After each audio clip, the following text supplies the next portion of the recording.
Potato soup. Who doesn't like potatoes? If you don't like potatoes, I don't even want to know you. Today I'm going to be making a hearty potato soup because it's a gray day out. It's a bit cooler, and it's an opportune time for this particular dish. But before that, let me welcome you to my humble homestead in the forest.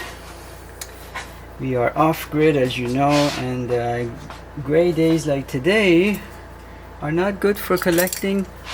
Where are you? For collecting, for harvesting sunlight. So I'm just going to be peeling these potatoes so you have some. Drop one to look at, and then I will go through the other steps of how I make my potato soup. I think potato soup is a favorite in many folks' homes, and potatoes in particular, other people's cultures, and probably just as many different recipes. I don't really particularly follow any recipe. I just know what I like, and I put into it what I like. And you put into it what you like. You know? Yeah, that's how it works. So here I've got a video on my potatoes, where I buy my potatoes, sometimes from the Amish. It's about an hour drive from us. So when I'm in town or near town, but usually from a regular store that sells either organic or, in this particular case, clean, you know, like no pesticides, no herbicides, and also they use renewables for the source of power, like we do. So, you know, you tend to support folks that are like-minded, right?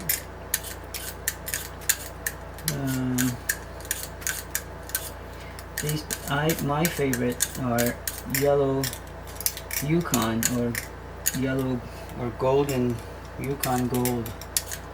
Anyway, yellow flesh, you can see.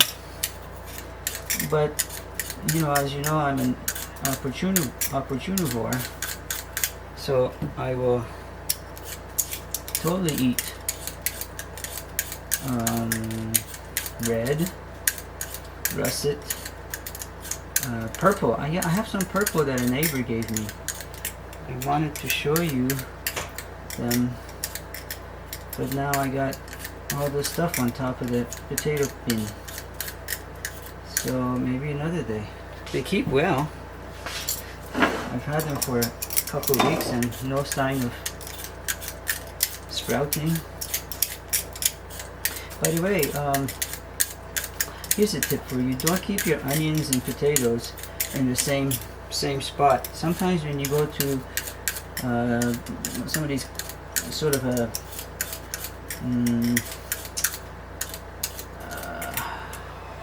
homemade rustic furniture, whatever places, you see these baskets that are divided into two, and maybe the top one's for onions and the bottom shelf is for potatoes, because they weigh more, I guess. But the fact is that they don't get along. If you're keeping them together, they will probably each get the other one to sprout, and you don't want that. So keep them separated as much as it's convenient for you, because they're both like round and they both go into the same dishes, and you're thinking, well, why keep them separated when I can go and grab it and I know where they both are, instead of going to two separate places. You see, I know how you're thinking. I know because that's how I would think, but then you're reducing the life of both your potatoes and onions. So why do it? Don't do it. Or do it. I don't really care. They're your potatoes and onions. You want to do it? Do it. So these are good. I made a mess on the floor. I didn't manage to get all of the potato peels in the compost bin, which I have to empty today because I don't want to go out in the rain and empty it. It's supposed to be raining today. So I'll be very soon. Okay, so now, whoop, I missed another piece. Let me rinse my, whoop. Let me rinse my potato peeler. I've had this potato peeler for so long. Can you see it? It's the ones that, you know, your parents had and their parents before them. Very simple stainless steel, you know, no frills.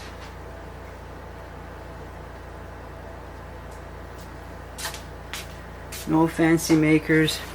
So now I'm going to put my pot on high, and it's as you know, we have this wood-fired quick stove.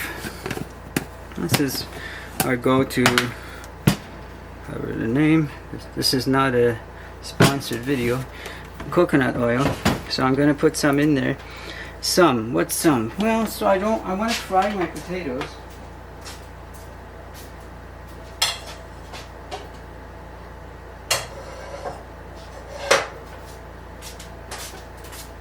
So I'd like to fry my potatoes a little bit before I add the water to it. So I just don't want it to stick. Our own garlic. I'm not putting them all in at the same time. For those of you who have watched my other videos, you know that how I do it. And for those of you who have never watched any of my cooking videos, I'll tell you. Firstly, these all of these cloves are so fresh, even though we harvested them in August. They're so fresh, and that it's sort of a sticky. They haven't quite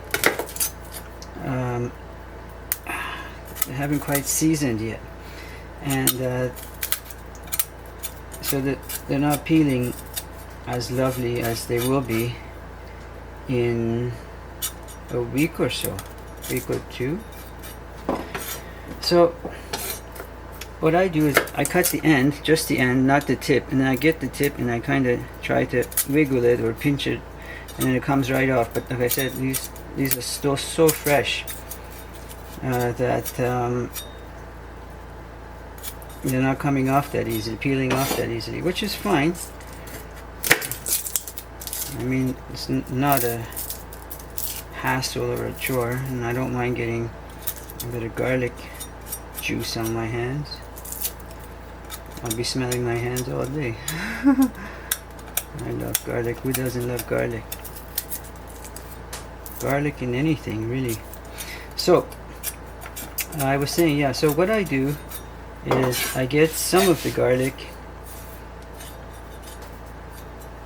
chop it, dice it, whatever you want to call it, and I put it in with whatever I'm cooking.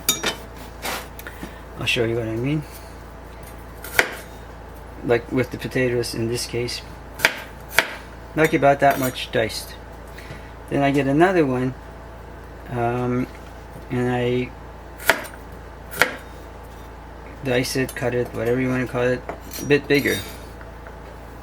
And I keep these two to squeeze into the potato soup when it's done, when it's off the fire, because this stuff, while this stuff is good for getting the flavor of garlic, the smell of it, whatever taste of it a bit, because garlic is fairly heat sensitive, you're probably killing all the beneficial parts of it, antibacterial, antimicrobial, antifungal, whatever.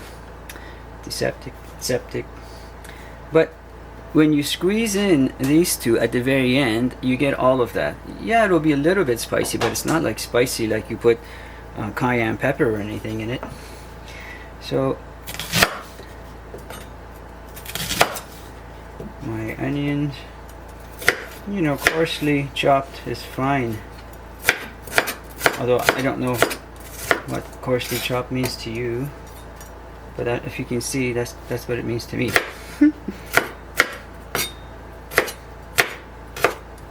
And I cut my onions. When I go to cut my onions, open skin peel, I leave that end piece, where did I put it?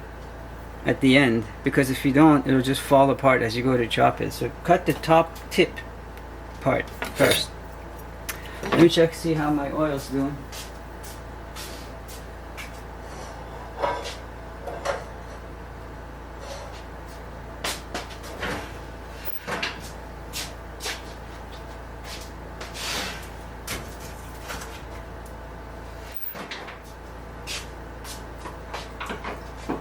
It's not doing too well because it needs more wood, but I just want to get on with this because it takes time to cook.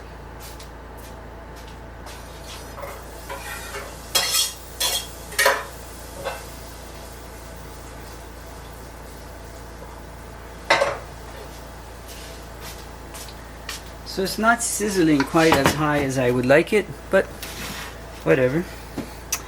And so as this is potato soup, I want to dice, cut, chop. What do you do? What do you do? What do you call what I'm doing? Let me know. Whatever this is. So that I want it to have some structure, some chunkiness to it, and yet at the same time I want it to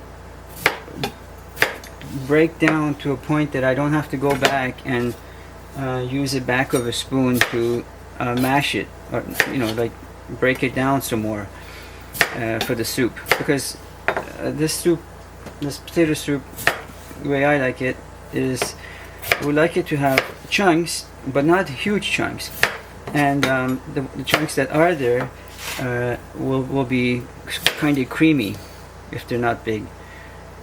So this one, see, that could be too big.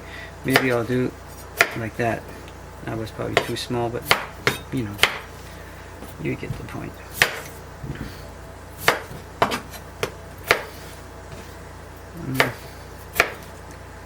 Yeah, how long does it take? It's very simple. You know, in terms of what goes in it, very simple. But how long it takes will depend on how much.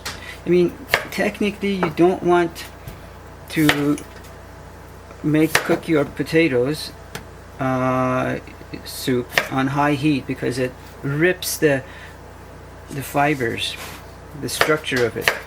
Whereas if you put it on a more of a low, sort of a simmer kind, then it cooks it much nicer and creamier. But like I'm always saying, you do you kind of thing. I don't know, whatever works for you. So this is good. Let me just check on those onions and garlic.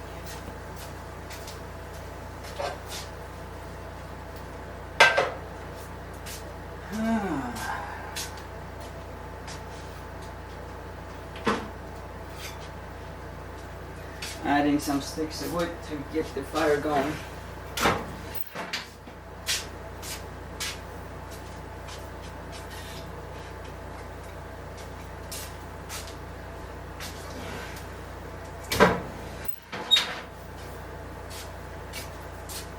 So, what's that?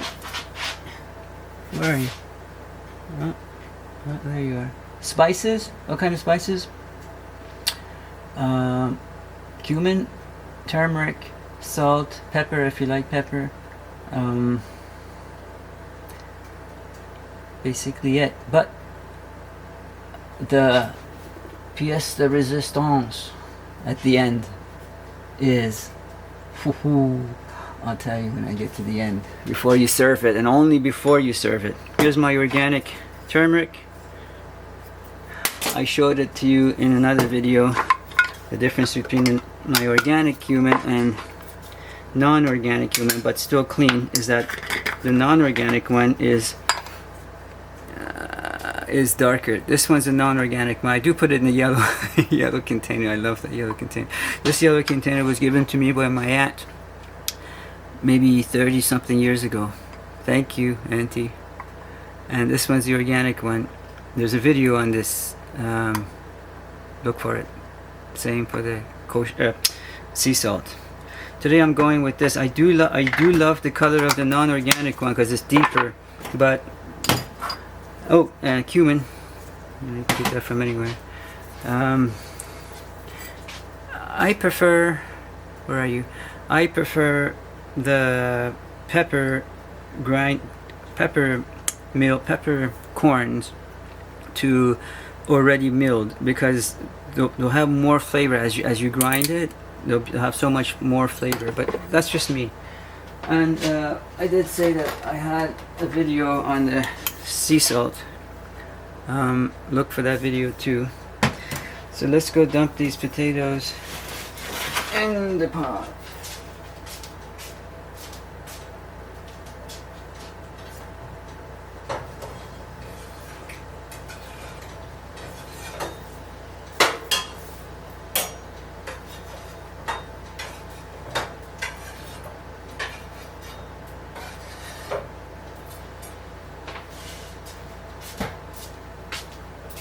That's gone in the pot. I'm just gonna go give it a little shake.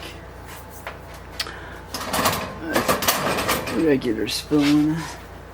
Maybe not even need the spoon yet.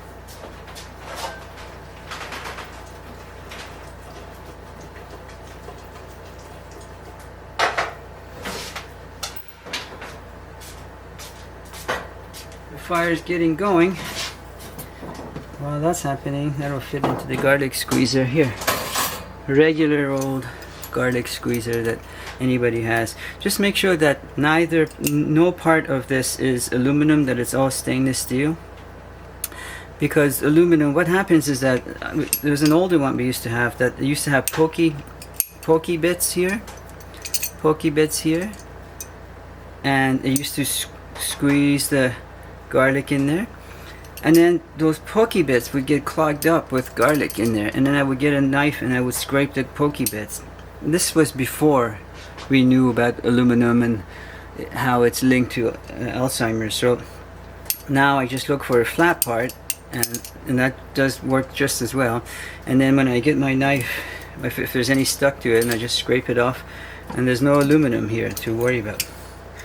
So that's that. Now I'm going to add my turmeric and cumin.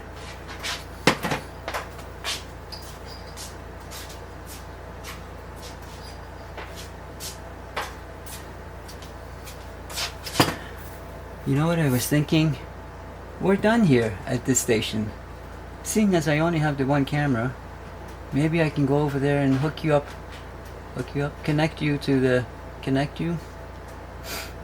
set you up by the stove so you can see the cooking process there.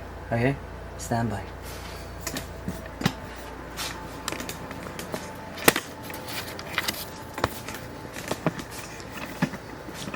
So, while I open the tripod legs, you can see what's happening to the pot, which is not a whole lot because the fire is low. And I just put a few more sticks in there to get the fire going. And what's that? You want to see what the fire looks like? Fine.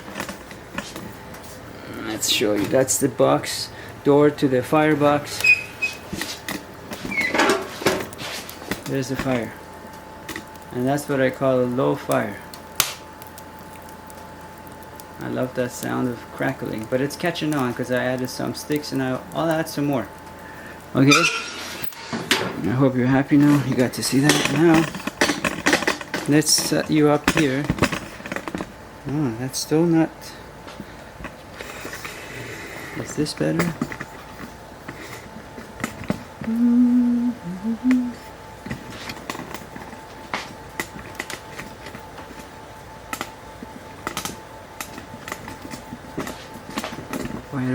too close to the stove. With this semi-fancy camera. Fancy to me. Alright.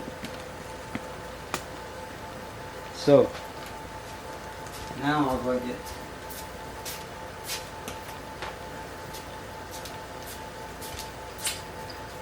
so look.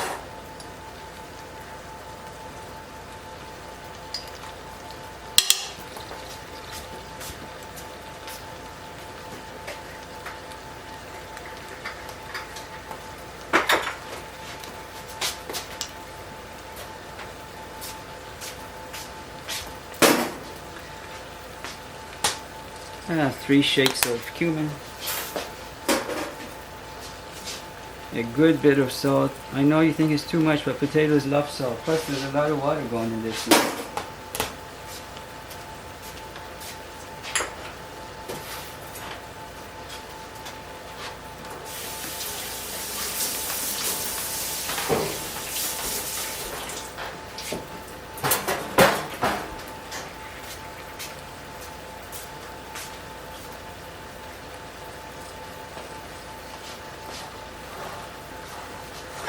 Shake. See, I like it to be sizzling much higher. Let's see. Sticks.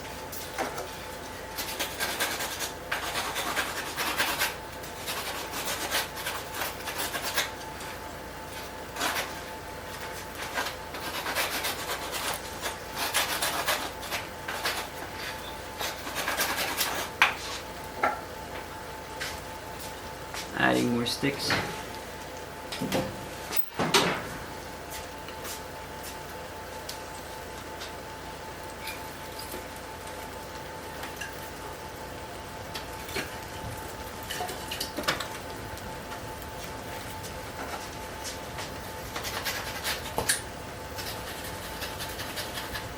Can you hear it now? It's roaring.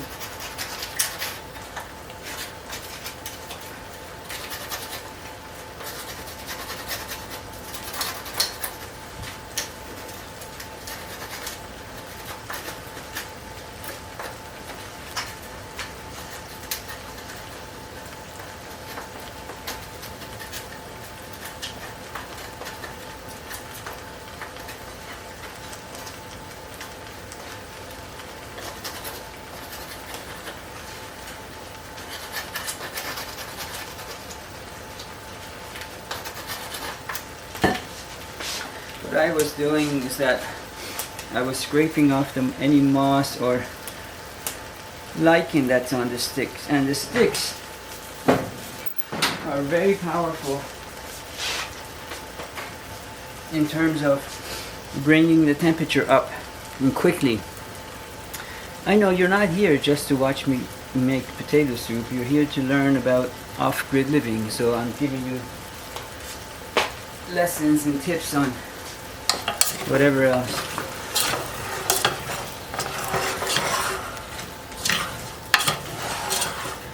Just mixing all the spices so they can get fried a little bit. And you can see it's only a little bit shiny, not a ton of oil.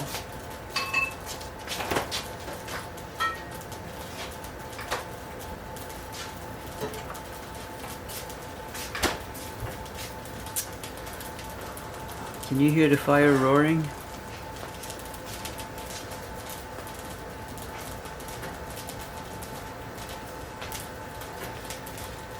I need to get some salt.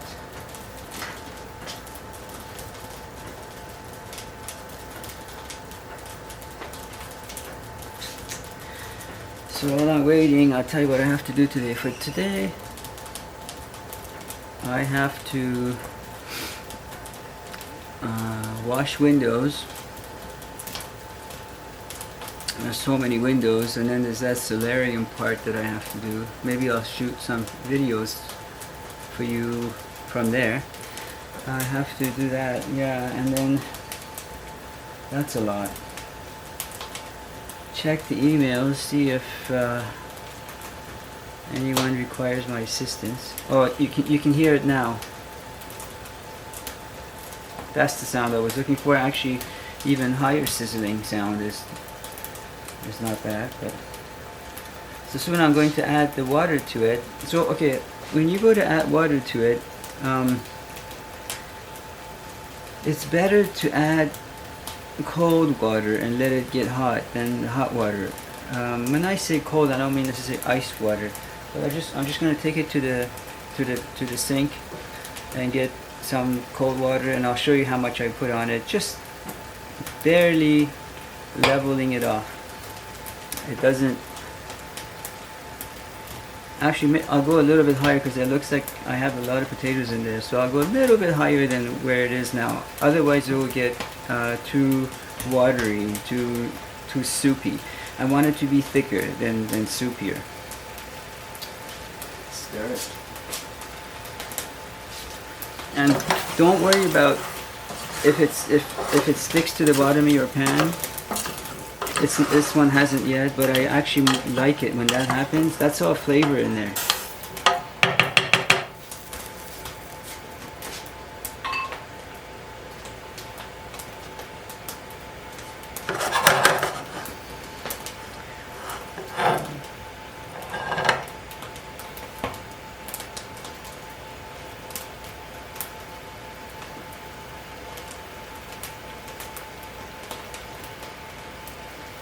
Sounds good. The fire's going.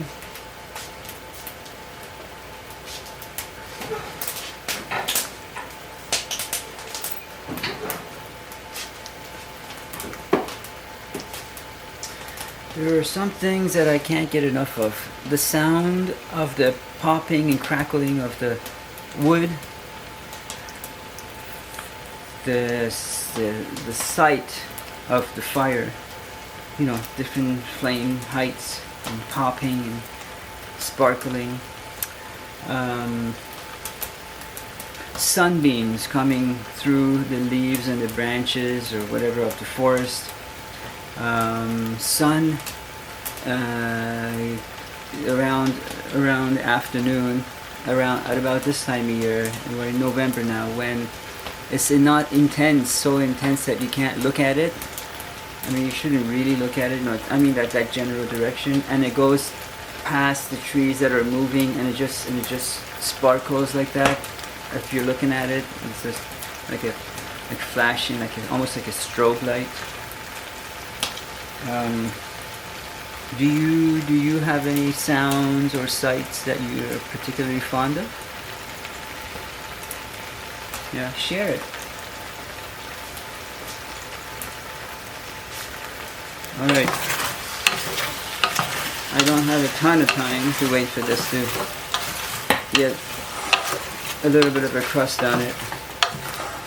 So I'm just going to add the water now, and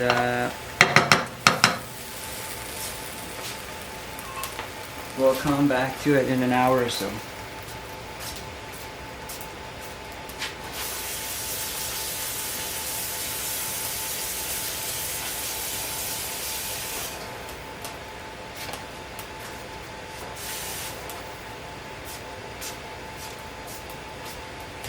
So, can you see how gorgeous and golden that is, that liquid, that water? That's turmeric. And so the amount of water I have in there, you can see how I just covered it. I prefer it this way because once it's cooked, or as I check it and I come back and stir it,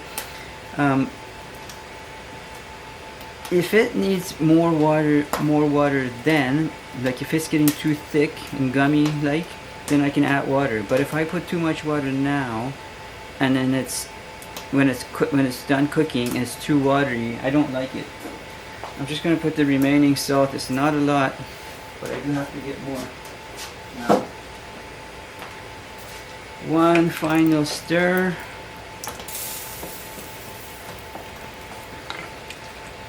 I've noticed, I mean, we don't consume a ton of salt, but if you've ever had a dish I mean, I know a lot of people here, not a lot of people, some people here cook vegan, for instance, as do I.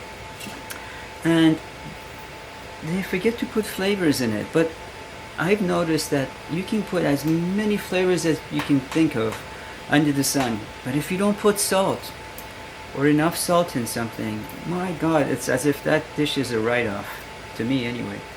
So we'll let this rest, and I'll keep coming back from time to time to check up on it.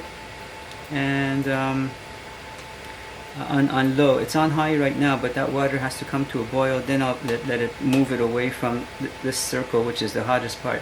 I'll move it away to a cooler part of the stove so I can simmer. Oh, I want to show you this bread day today. We bake our own sourdough, as probably you do too.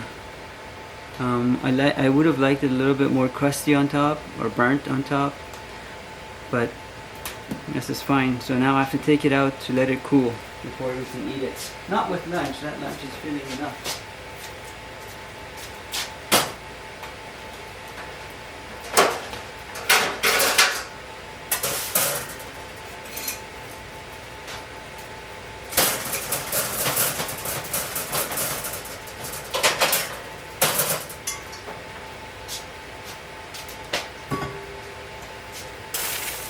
Well, I'll come back again and I'll share the rest of the progress with you. Okay?